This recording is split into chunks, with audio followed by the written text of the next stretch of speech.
Pastor do céu, eu queria saber da onde que o senhor tira que os nossos cônjuges, eles não são felizes vivendo a vida que eles estão vivendo, né? Vivendo as escolhas de cada um. De onde é que o senhor tira que eles não são felizes? O meu marido, por exemplo, ele já velho, tá dançando no TikTok, pastor. Fazendo dancinha no TikTok.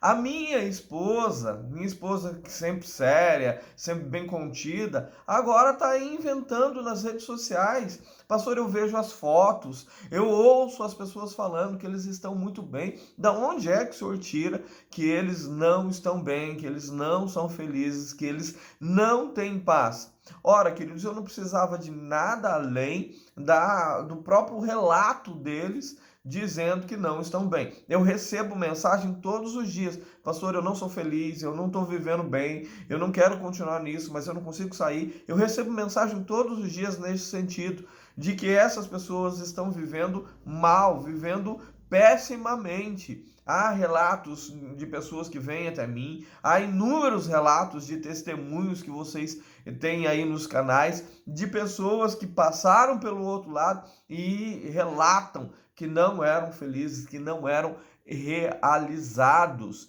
E se isso não bastasse, se isso não fosse suficiente, a própria palavra do Senhor diz que eles nem dormir sequer eles conseguem. Eles não têm paz nem para dormir, queridos. Você imaginou uma situação dessa, onde você não consegue sequer dormir, quanto mais qualquer outra situação?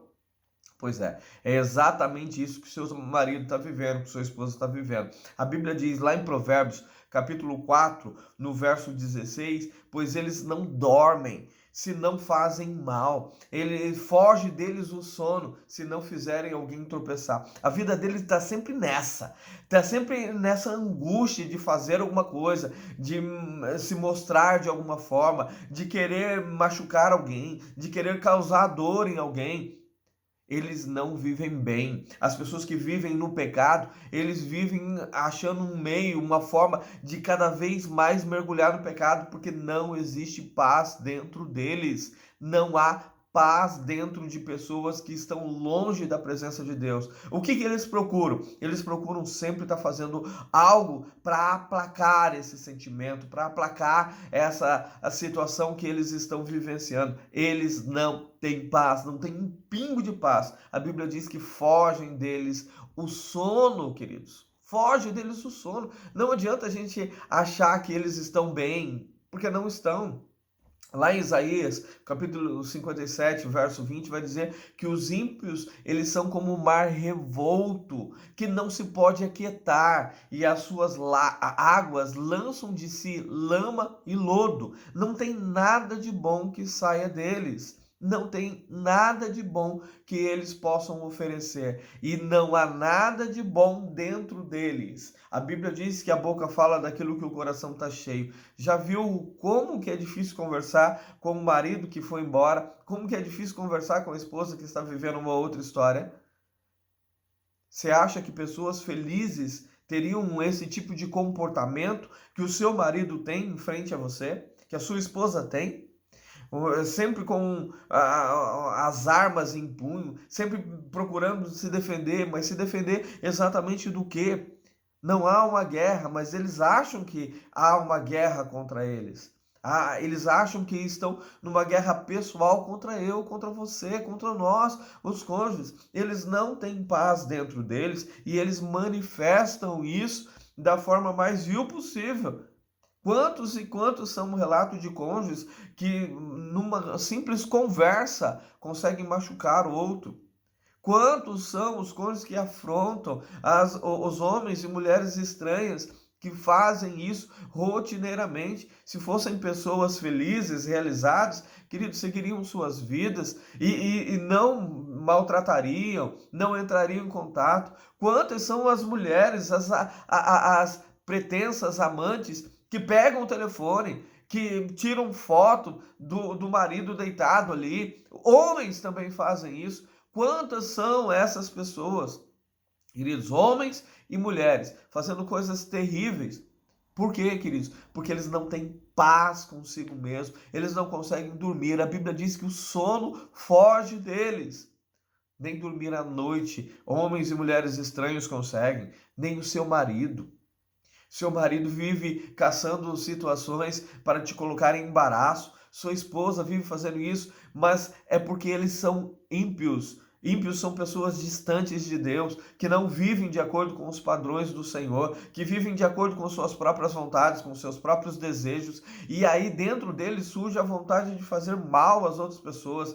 Como diz lá Romanos capítulo 1, eles perdem a afeição natural, eles não conseguem mais nem gostar dos seus próprios filhos. Eles não conseguem gostar de pessoas que são do próprio sangue. Eles perdem todo esse carinho, toda essa afeição, se distanciam, se afastam, mas dizem que estão felizes. E você acredita numa mentira dessa? Feliz sem nunca mais ver o filho, feliz em se afastando de todas as pessoas que viveram, que despenderam sua vida para viver ao lado deles?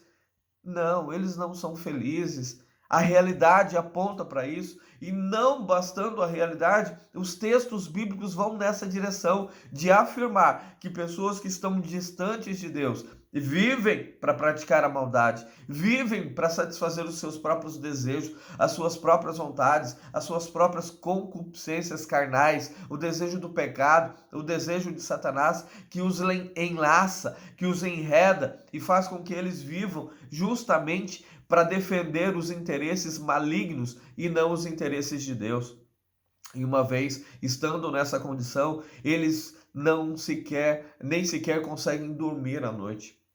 Não tem a menor paz, não tem a menor capacidade de sentir paz, felicidade. Vivem de momentos de satisfação, de momentos de prazer, e esses já estão com os dias contados, prestes a acabar, a se deteriorar, porque é isso que vive a pessoa que está lá no pecado. Vive os momentos, e os momentos vão sendo cada vez mais escassos, a ponto de chegar o momento crucial de voltar para casa, de se render, de pedir perdão, de pedir abrigo, como aconteceu na história do filho pródigo. Nós vemos o filho pródigo saindo de casa, achando que era infeliz, né? Achando que tinha algo novo para viver num outro lugar, longe das pessoas que o amavam. Ele achou, ele acreditou realmente nisso. E ele vai viver de forma dissoluta, a Bíblia diz, gastando completamente tudo o que ele havia obtido de herança do pai, uma herança antecipada, uma herança da qual ele não tinha direito. Ele vai e gasta absolutamente tudo. Surge um momento de extrema crise, porque as crises, elas vêm para todas as pessoas, não tem jeito, todas as pessoas vão sofrer nesse mundo tenebroso que nós vivemos. Mas se você sofre com Cristo, querido, Deus te conforta, Deus te consola, Deus é abrigo, Deus é ali fortaleza. Agora, se você estiver sem Cristo, querido, é só sofrimento puro, é o suprassumo do sofrimento, e não haverá uma mínima paz que possa te confortar, que possa te consolar, e você vai ter que viver do jeito que dá, exatamente como o teu marido está vivendo hoje, como a tua esposa está vivendo hoje. Não que são felizes, não que são realizados, estão vivendo do jeito que é possível viver, estão, na verdade, suportando essa situação, mas viver mesmo, estão sobrevivendo. Já diferentemente daquelas pessoas que têm Deus com eles, que estão com o espírito quebrantado, com o coração quebrantado diante do Senhor. Elas pedem e Deus as socorre. Elas clamam e Deus é socorro bem presente. E Ele, embora muitas vezes nos deixe passar por dias de dificuldade para nos corrigir, para nos aperfeiçoar, Ele passa conosco, está sempre ao nosso lado e nos dá uma paz, aquela paz que você não entende, mas que você sente, que você vive, que você experimenta, embora tudo à nossa volta pareça estar sendo deteriorado. Agora, o marido e a esposa que está vivendo lá no pecado não tem essa fortaleza, não tem esse consolo, não tem esse refúgio em Deus, porque eles não têm o espírito quebrantado. Então, o que eles vivem? Eles vivem o sofrimento, eles têm que conviver com a situação, né? É o que tem para hoje. E a Bíblia é bem clara. Eles não dormem, eles não têm paz, não têm alegria. Alguns momentos, breves momentos, que já estão se esgotando, de satisfação, de contentamento. Daqui a pouco você vai ver que o seu marido, que a sua esposa, não encontrará mais nada lá onde foram buscar. E aí é o momento em que a venda dos olhos cai e eles reconhecem que nunca deveriam ter saído e eles retornam. Retornam para pedir perdão, retornam para retomar a vida.